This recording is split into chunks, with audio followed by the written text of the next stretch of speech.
السلام علیکم ورحمۃ اللہ وبرکاتہ۔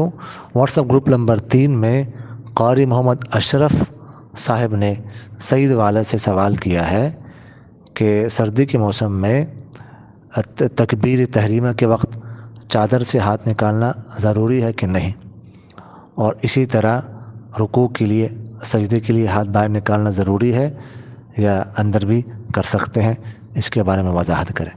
دیکھیں،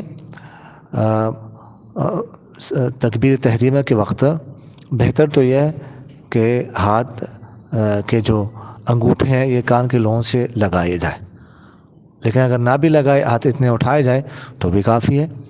چادر سے باہر ہو یا چادر کے اندر ہو، چادر سے باہر نکالنا ضروری نہیں ہے۔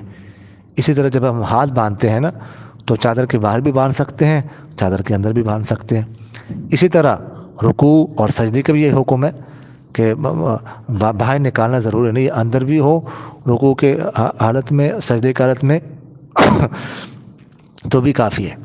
لیکن جو ہے نا وہ چادر اس طرح جو ہے نا نہ اڑی جائے کہ بالکل ہاتھ باہر نکال ہی نہ جا سکے، اس طرح نہ ہو۔